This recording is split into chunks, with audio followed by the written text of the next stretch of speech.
दोस्तों, स्वागत है आपका एक और नई कहानी में। भगवान जगन्नाथ की मूर्तियाँ बिना हाथ के आखिर क्यों होती है, आइए जानते हैं इस पूरी कहानी में। हजारों साल पहले भगवान विष्णु के एक महान भक्त राजा इंद्रद्युम्न भगवान को आमने सामने देखने के लिए तरस रहे थे।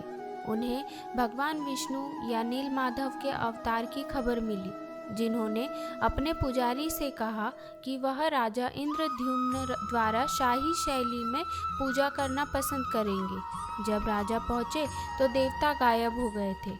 आकाश से एक आवाज ने राजा को घोषणा की कि उसे नीला पहाड़ी के ऊपर एक मंदिर का निर्माण करना चाहिए और भगवान वहां लकड़ी के रूप में प्रकट होंगे।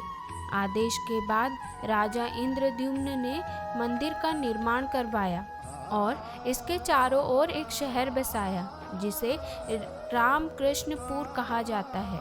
उनकी इच्छा भगवान ब्रह्मा से मिलने की थी और इसलिए उन्होंने ब्रह्मालोक की यात्रा की। लेकिन जैसा कि ब्रह्मालोक पर समय अवधि अलग थी, इंद्रद्युम्न के पृथ्वी पर वापस आने से कई शताब्दियां बीत गई।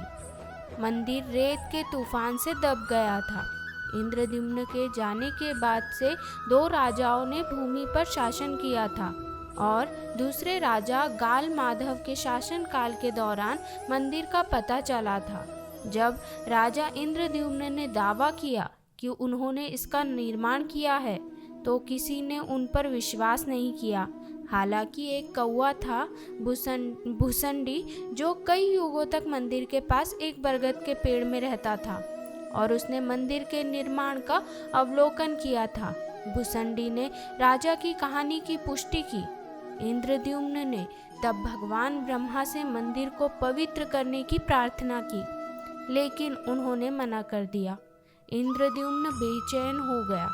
उन्होंने तब तक इंतजार किया जब तक उनकी अधीरता निराशा में नहीं बदल गई। वह उपवास करके प्राण त्यागना चाहता था। तब भगवान जगन्नाथ ने एक सपने में प्रकट होकर कहा, मेरे प्रिय राजा, अपनी चिंता छोड़ दो। कल मैं बंकी मुहान नामक स्थान पर दारू ब्राह्मण के रूप में अपने लकड़ी के रूप में समुद्र से तैरता हुआ आऊँगा।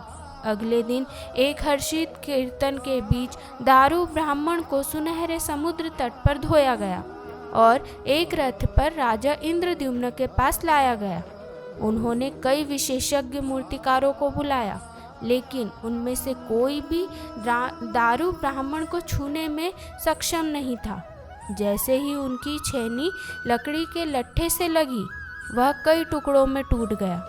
एक कलाकार, जिसने खुद को अनंत महाराणा के रूप में पेश किया, लकड़ी के उन तैरते टुकड़ों से देवता को तराशने की पेशकश की। कुछ के अनुसार यह अनंत स्वयं भगवान थे, जबकि अन्य कहते हैं कि वे विश्वकर्मा थे, जो देवों के शिल्पकार थे, जो भगवान की सेवा करने आए थे। उन्होंने वादा किया कि देवता 21 दिनों में तैयार हो जाएंगे, बशर्ते वह बंद दरवाजों के पीछे अकेले काम कर सके। 14वें दिन राजा की उम्मीदें चिंता में बदल गई, क्योंकि वह अब कलाकार के औजारों की टैपिंग नहीं सुन सकता था। उसने जबरन बंद दरवाजों को खोल दिया। दारू ब्राह्मण अब 3 रूपों में था, जगन्नाथ, सुभद्रा और बलदेव। पास जाकर राजा ने देखा कि देवताओं के हाथ पैर अधूरे थे।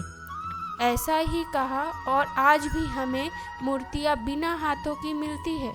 दोस्तों, आपको ये जानकारी कैसी लगी, कमेंट बॉक्स में ज़रूर बताएं। धन्यवाद।